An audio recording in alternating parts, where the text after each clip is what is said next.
Coming up, we look at the word missing and meet guests who have encountered this topic firsthand. And what they found, you'll want to stick around for.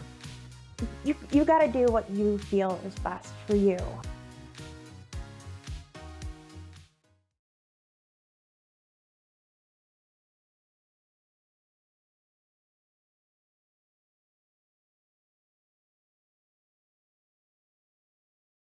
The real-life version of Lost and Found.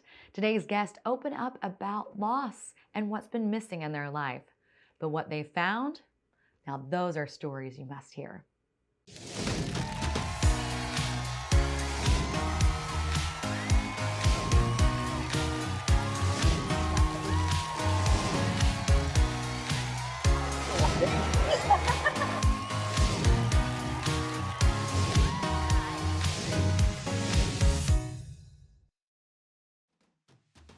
Our first guest missed a portion of his life after being wrongfully convicted for kidnapping, rape, and murder.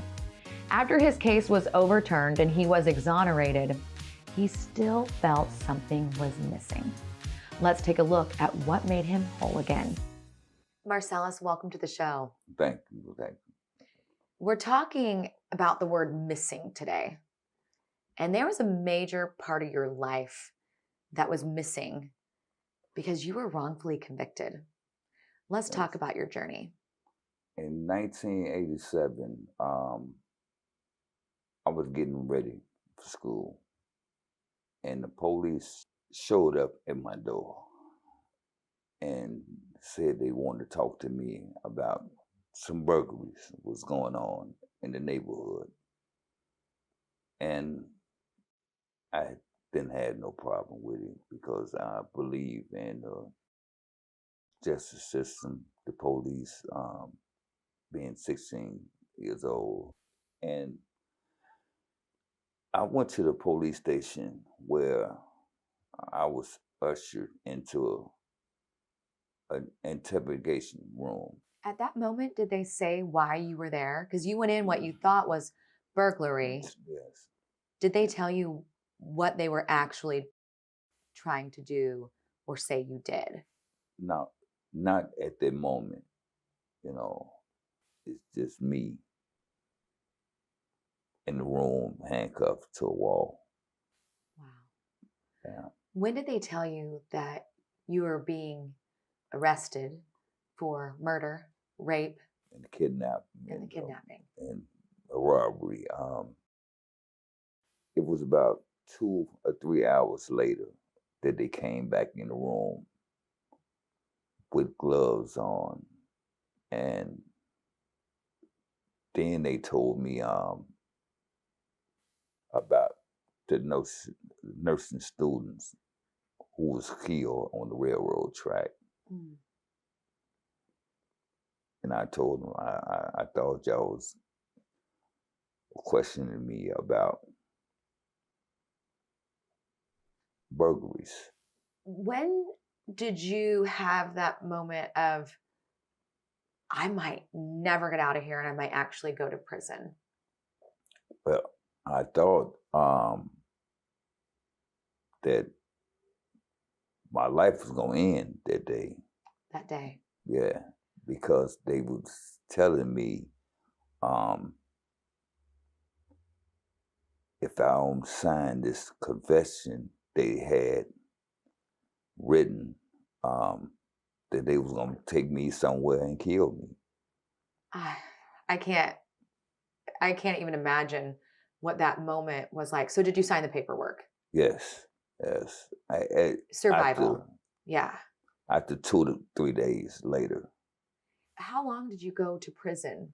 About 6.5 years. 6.5 years. Yes. And you knew you were innocent. Yes. You signed the paperwork. Yes. What eventually set you free? Hard work through my co-defendants. And we had an attorney who believed that we was innocent of this crime. Before that, it was another case that was before ours. They called the Ford Height 4 Mm-hmm. And the crime lab investigator had lied over a number of cases, and ours was one of them. Wow. Yeah. So once one kind of got revealed, then Yeah. your case was up. And Yeah. so you ended up getting out, but your missing story doesn't end there, because not No. only did you miss the 6 years of your life, but then a piece of your soul was missing. Tell our viewers what happened next. Drugs, alcohol, bad people, committing crimes. Did you almost die? Yes. Alcohol poisoning, ODing. Do you believe you're here for a purpose now? Yes. I would have to say you've lived many, many different tough times, but you're still standing. Yeah. And let's talk about why you are still standing. You found an organization that really helped change your life. Yes. I was arrested on some charges that I did due to my drug and alcohol use. It was a retail theft. I was sent home on house arrest, and I still couldn't face my problems. Right.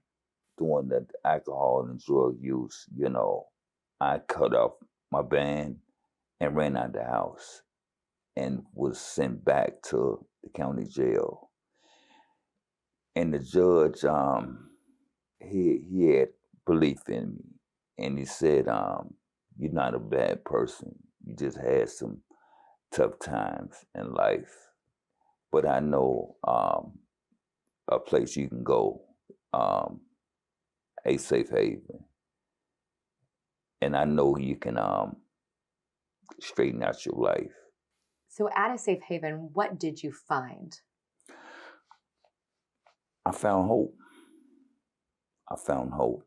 February the 4th, 2020, I entered a safe haven, and not knowing I'd be clean, sober, employed. Yeah. Keep listing them off. I love that. That's good. My own residence, a person who found himself, Yeah.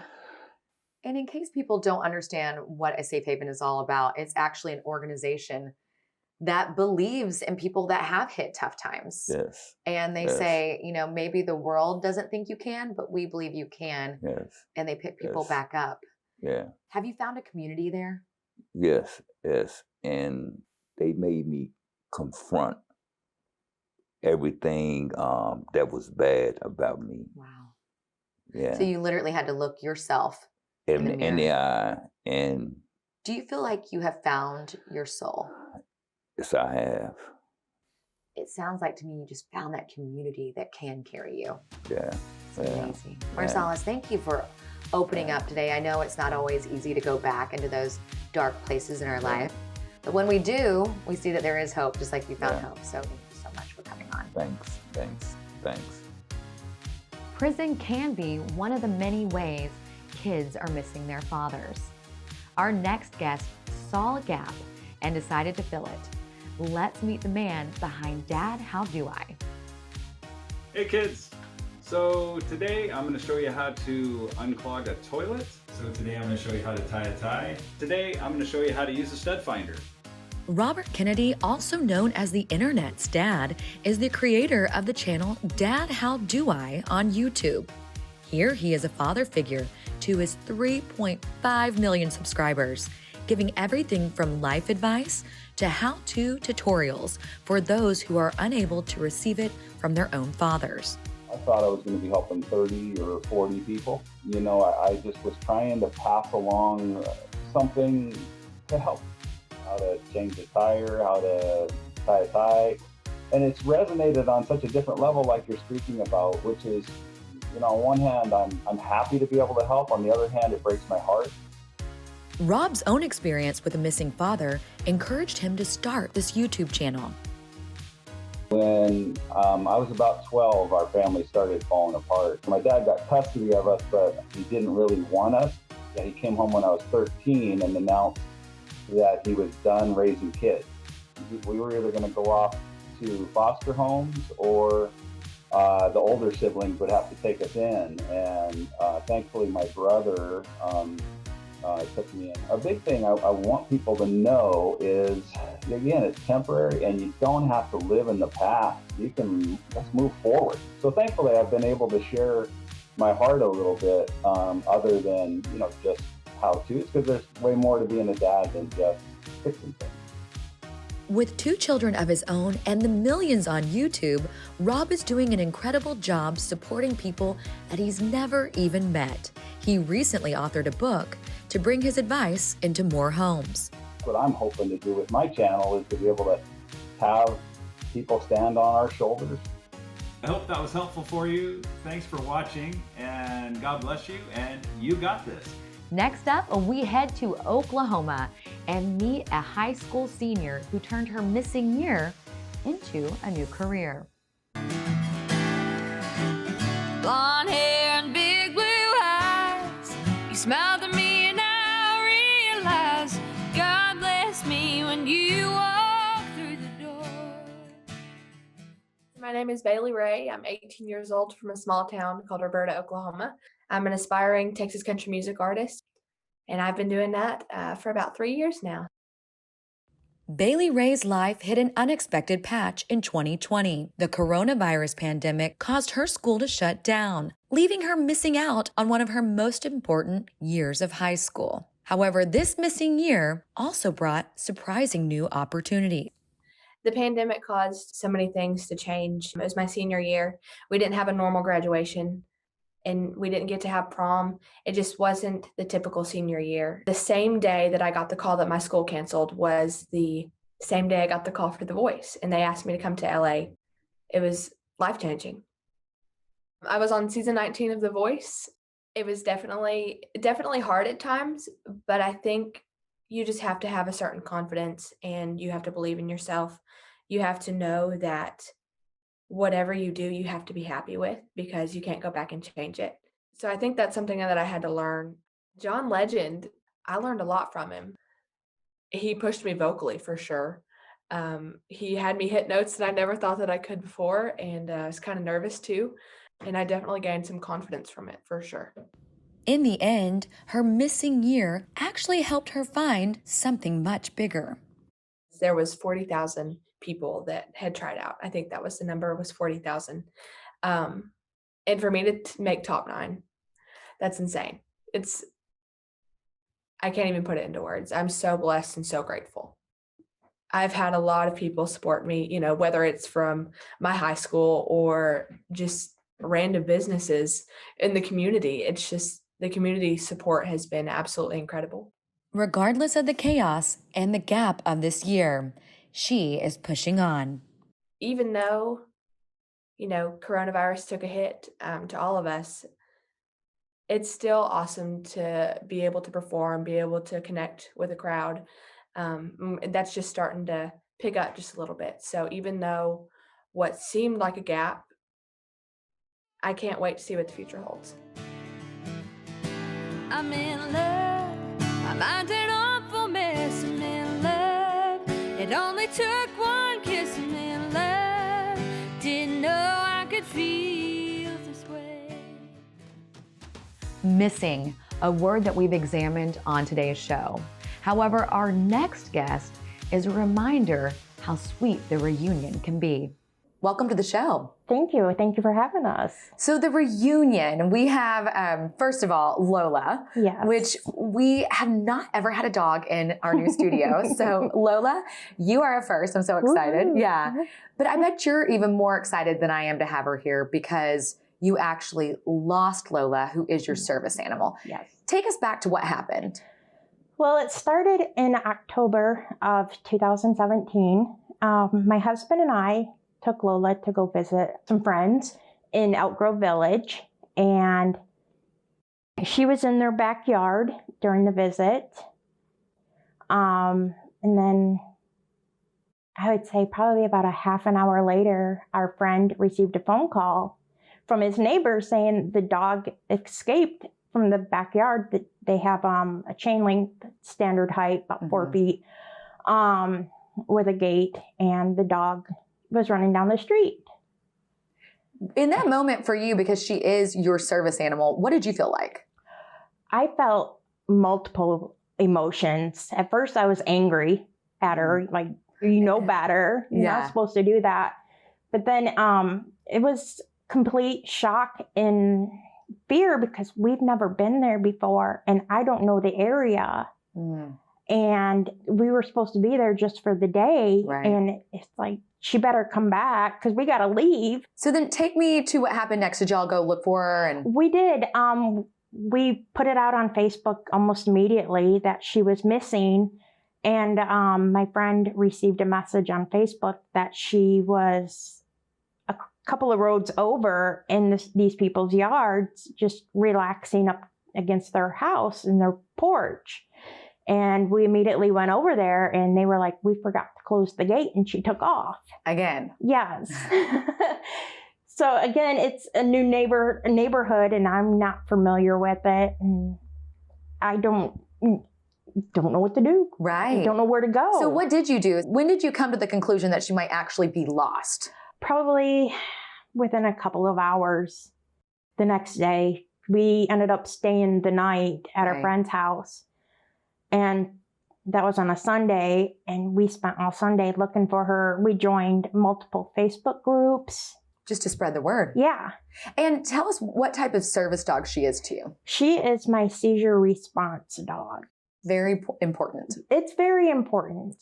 It's for many of us who have epilepsy, when we have a seizure, no matter the severity of it, we can be confused. We don't know our name. We don't know our location. We don't even know what day it is, where we are. After seizing. Yes. Okay. And I'm one of them. So she is trained to stay by me. And if I can remember who she is, even if she's my dog, or, that's Lola, it will help me my memory to progress to, okay, I'm in my house. I might not know exactly what day it is, but as long as I know that I'm okay. Yes. I know who she is. So she kind of brings you back. Yes. So like, okay, after you've had a seizure. So she goes missing for how long? 3 years and 2 months. Yeah. 3 years and 2 months. So at this point, had you written off the fact that you'd ever see Lola again? It took me until about a year and a half mark, around Memorial Day of 2019. I just woke up and it was like, something's different. Yeah. Something's thrown off in my universe that I just feel like she's passed on. Oh.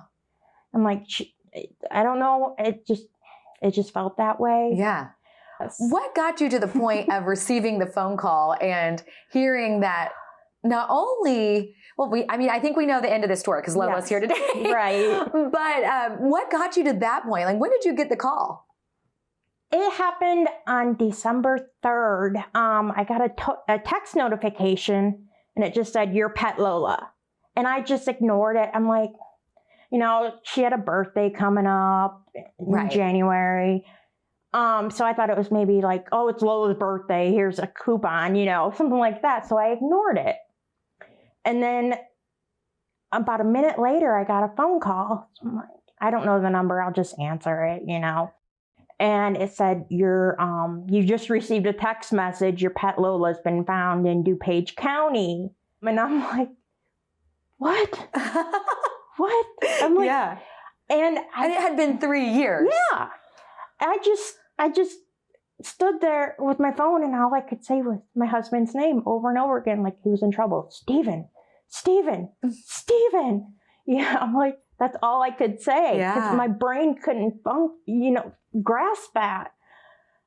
And so I got off the phone and I looked at the text, and it gave me all the information, and I just where's DuPage County? Yeah. I'm like, 3 years, she could be in Iowa, Wisconsin, She could be anywhere. Missouri, Florida. I don't know. I'm like, where's DuPage County? So we had to Google it and see that it was only like a half an hour away from where she disappeared. And it was like, what?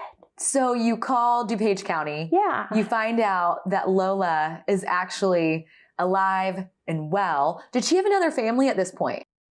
There was a couple in Glendale Heights who was looking after her for 2.5 years outside because she wouldn't come near them. So for 2.5 years, she was kind of an outdoor, they would just like leave food out. Yeah. They would actually plow or shovel a path of snow in their backyard to where the bowl was in a little patch, you know. So they did that every winter. Tell us some stats real quick, because this is the most remarkable story, I think. She was gone for 3 years. Yes. She walked how many miles? Their house from our friend's house was give or take 10 to 12 miles. You had given up potentially that she was still alive. Yes. And then you get this call and she's back in your arms again. What does it feel like to have her back? In some sense, it feels like she's never left. She still has the same personality.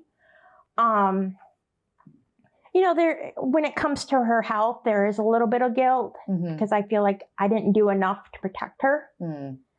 So there's guilt, you know, of like, well, if she didn't get lost, would she have these health problems?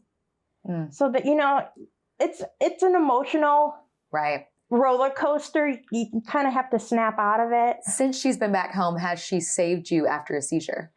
Luckily, I have not had a seizure since she's been back. Have you tested to make sure she still remembers her job here? Yeah, she does. It's amazing. Even, you know, where we live in a nice residential neighborhood, and my mom lives a block away from us. And I took her the next day to go visit my mom, and she knew that she's supposed to stop at intersections. Wow. So she still remembers all that. 3 years on the run, nothing stopped her from remembering her main task here. Yeah. And last but not least, what would you tell our viewers that potentially could be missing an aspect of their life? I would say, first off, don't listen to the negativity. There's going to be drama anywhere, and no matter what you do in life, there's always going to be the negative people. Don't listen to them. You got to do what you feel is best for you.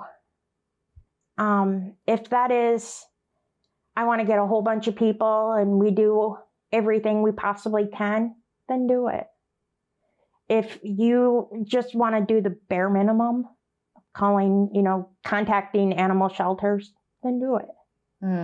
You got to do what's best for you, because there's, like, say 10 people out there and 8 of them are going to be behind you, but you're going to have 2 people that are going to be like, no, you can't do that. Such good advice. You can't. Well, this is one of the sweetest reunions I've seen. So thank you so much for coming on. Thank you very much. It's been fun. Well, our next guest is an expert on today's topic because he takes the missing pieces and makes people whole again. Let's welcome attorney Kevin O'Connor. Welcome to the show. Thank you for having me. So in your field, you see people that have potentially lost a loved one or that has lost the capability to do a job they love. How do you go in and try to put those pieces back together? We're attorneys and counselors at law. That's our definition. So if you're only doing half your job, where's the other half, right? And so we counsel our clients. I have a lady, wonderful lady, who ended up falling. She went to the hospital. They didn't do a scan of her neck. She ended up with a fracture of her neck. She's an incomplete quadriplegic. She goes into a home for rehab and they drop her and break her hip. It's like, what could more happen? Right. And then she is really close to her family, but they won't allow her to visit the home because of COVID. And then you get the whole Medicare issues that say you only get 100 days of therapy. And so we came up with strategies and things to like try and get her more therapy. And she was actually able recently to get up on a walker thing and move some of her legs, and it brought tears to her eyes, because then the hope is back. And something, and you have to do that because money isn't going to solve the issue of people moving forward. Well, and going back to this hope concept, that's something that you probably see people are actually missing whenever they come to you. How do you restore hope? So when they come to you, they're at their lowest point, right? And you got to look and say, well, it's only going to, from here, it's only going to get better. And it has to get better, and you can make it better. So the legal system, what happens, happens. Let's move forward. But we need to make positive change. So whether it's from the police brutality cases, whatever it is, don't let them just throw blood money at you and not make a change. Let's try and change a law. Let's try and change the community. Let's try and change the leaders so that we can actually make real change so it doesn't happen to somebody else. I mean, that's what really matters. Well, and that's interesting. You know, we've had you on before, and I'm sure our viewers are like, oh, he's a familiar face. And with that, last time we had you on, it was a really sensitive topic. It was actually the loss of life, and it was police brutality. There was a lot of different things going into this story that we featured. But you did take not only on that case, but you didn't just want the money aspect. You wanted to change laws. Where are you at now with that story? So I said waiting to change the law because of all the political aspect is not going to work either, because other people have talked about changing the law, but it takes years. Right. People fight and they say, oh, you got to give me my pet project, you're going to build me my road, or I'm not going to change this or change that. So we're taking it upon ourselves to come up with the respect badge.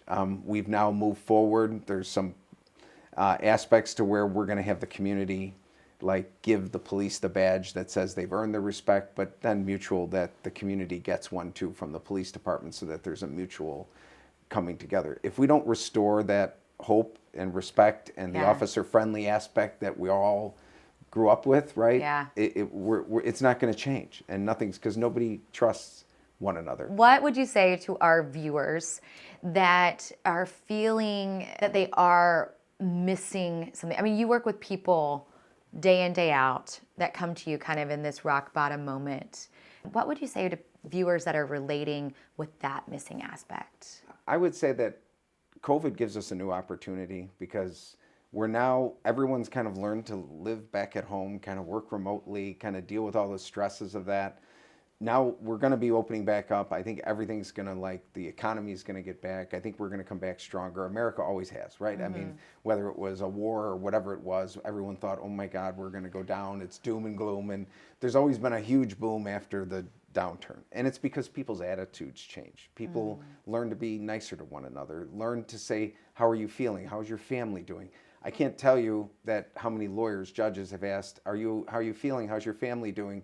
That they never asked me in 28 years. And it's so nice, and I'm doing it to others. And then when somebody says, oh, actually, I've been having a bad week, my daughter or son was sick or came home from school or may have COVID, and it gives you a different perspective when they ask you for a continuance or they ask you for extra time to do something. Your heart kind of pours out to people instead of just all the conflict and the fighting. So if anything, I think COVID's taught us all that that's going to be the new method. And for access to the court system, if you were called to court before, you'd have to take off a half a day, a whole day of work. Now they have Zoom calls. That's amazing. It's 15 minutes, right? Wow. So you don't have to take off work. So they're talking about keeping that, and that would be a great aspect for everybody. That is awesome. Well, thank you so much for coming on. Thank you. Lost and now found. What was missing, now made whole. Those are the stories from today. Remember, your story matters.